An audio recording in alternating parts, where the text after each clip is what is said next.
This is Rick Malone for the San Francisco Symphony.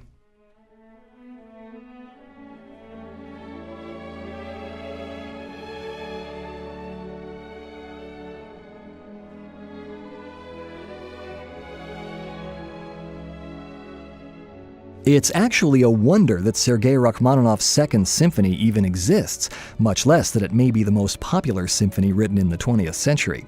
The premiere of his Symphony No. 1 in 1897 was under-rehearsed and horribly conducted by a visibly drunk Alexander Glazunov.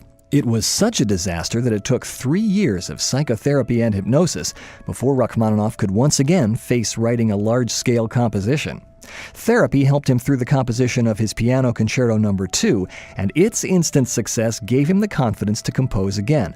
But even so, the notion of symphony still made him shudder. After he finished his Symphony No. 2, he swore that he would never write another, and it was almost 30 years before he changed his mind and wrote his third.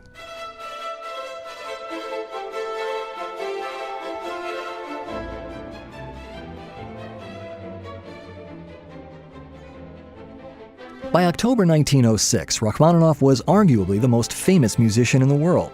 He was already the successful composer of 2 piano concertos, 3 operas, chamber music, works for solo piano, and several dozen important songs. He was an admired conductor and recognized as one of the great pianists of his and, in fact, any time. But, like all composers who have busy careers as performers, Rachmaninoff found himself longing for time just to write. So he moved his family out of Russia, away from the social unrest that would soon become a revolution, and settled in Dresden, Germany, for some peace and quiet.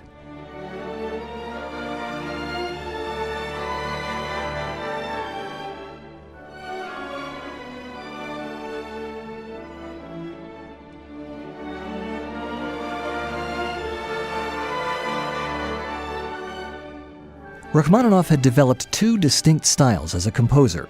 In his shorter piano works, he had developed an impressive skill at composing a highly economical sort of music, saying a lot in a very short period of time.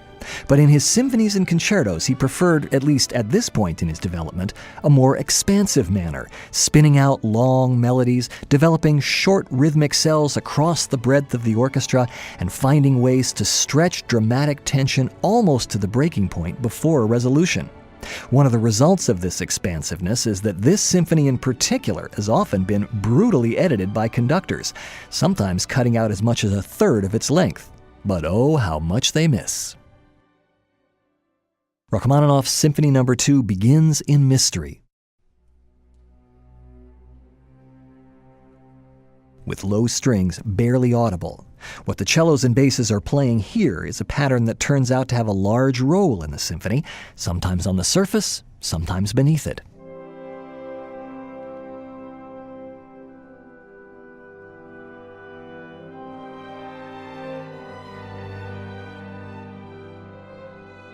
The winds enter with a variation on the opening pattern, the violins respond, and the texture becomes more tightly woven, with each section entering in imitation, one right after the other, working their way up to an intense climax, which then falls away rapidly.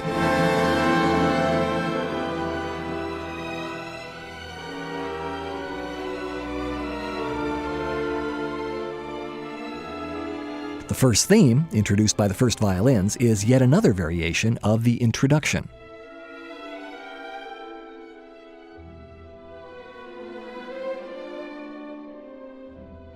But now stated with urgency and forward movement.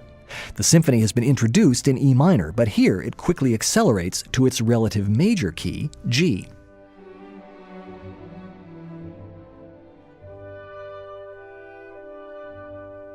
One of Rachmaninoff's signatures is a descending melodic passage, and here it brings the exposition to a quiet close.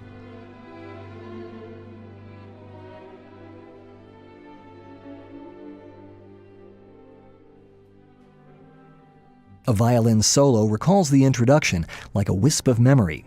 After a pause to reflect, the music pushes forward again.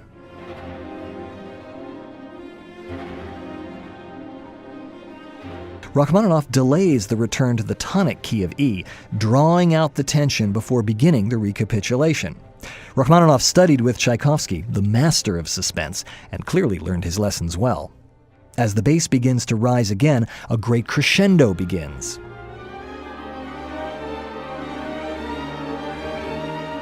We hear some triumphant fanfares, but they're just a distraction as the tension continues to build. Through the storm, we can make out fragments of the opening theme.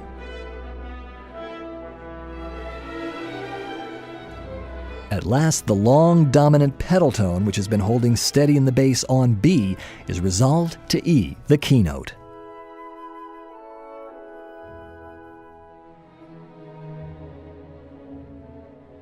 Rachmaninoff has brought us home, and the recapitulation has begun.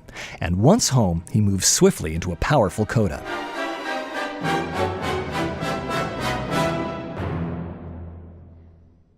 The second movement, the Scherzo, is an energetic tour de force for the entire orchestra.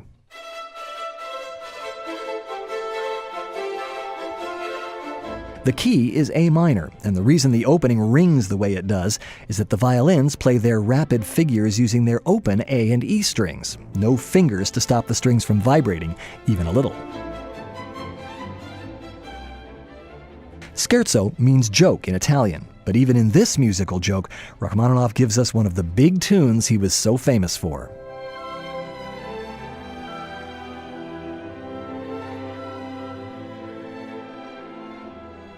The main theme returns and then slowly disintegrates.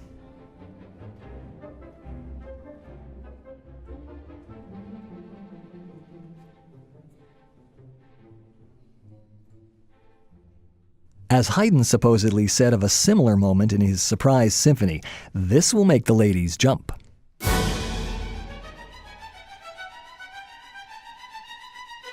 The second violins launch into a brilliant fugue.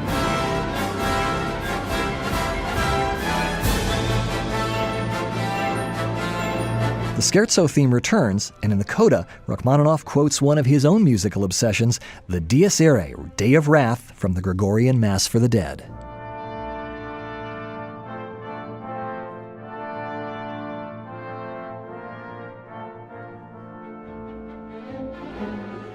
The Adagio is full of big tunes, including the opening, which found its way onto the pop charts in 1976 as Eric Carmen's Never Gonna Fall in Love Again.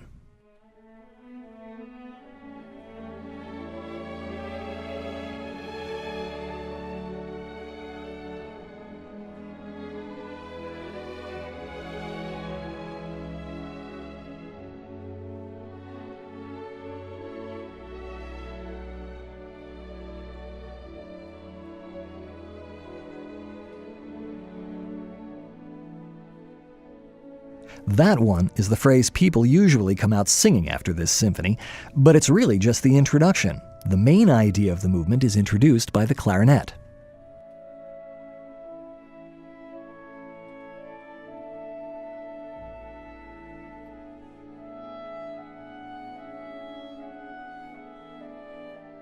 In a long, winding, and beautiful melody that never strays too far from its center. It is, among other things, a reminder of Rachmaninoff's amazing gift for songwriting. But even when the clarinet stops, the melody lingers on, and the violins carry it still further.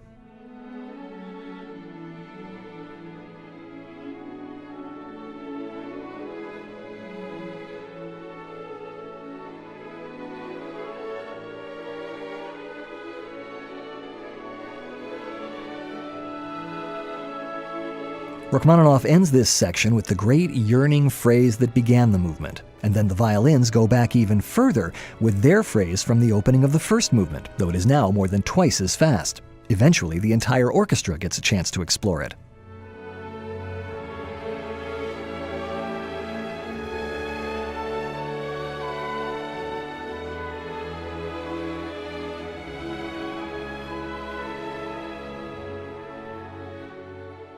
Again, Rachmaninoff brings in one of his gradually descending bass lines.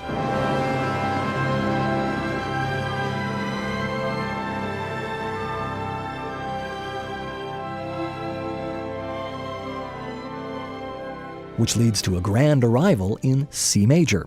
Suddenly, everything falls silent, and then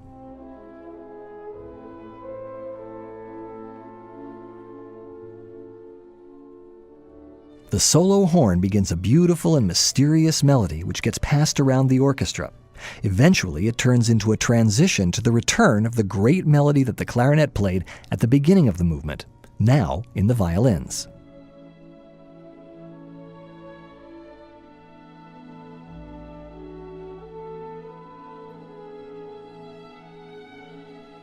And from here, the adagio sinks into a spacious and quiet close.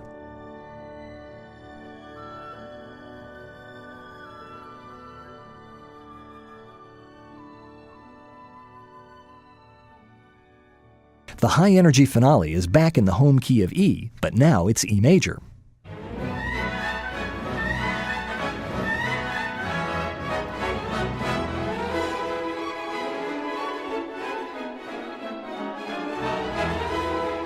The first contrasting theme is a quiet but conspiratorial march.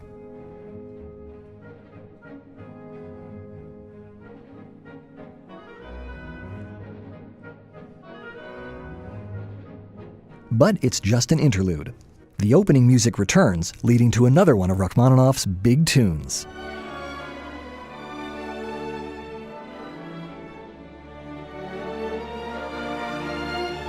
Rachmaninoff is setting up a rondo with the opening phrase as the refrain. The next interlude is a surprise, a quick return of the opening phrase of the slow movement.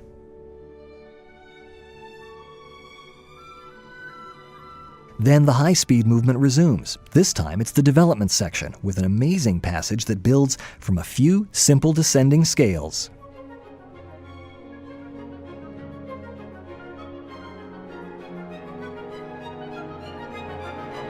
Slow and fast, high and low, syncopated and straightforward, they generate such a swirl of sound that all the bells in Russia seem to be ringing. We're heading for the coda with a return of the big tune.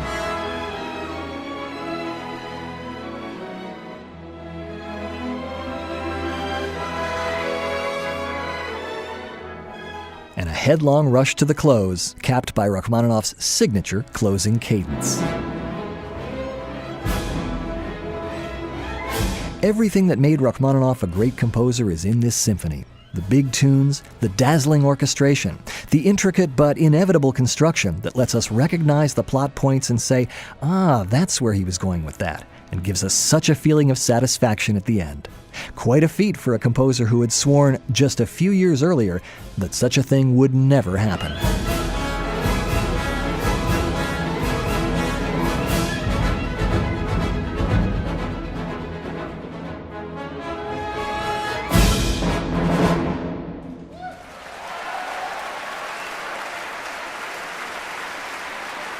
This is Rick Malone for the San Francisco Symphony.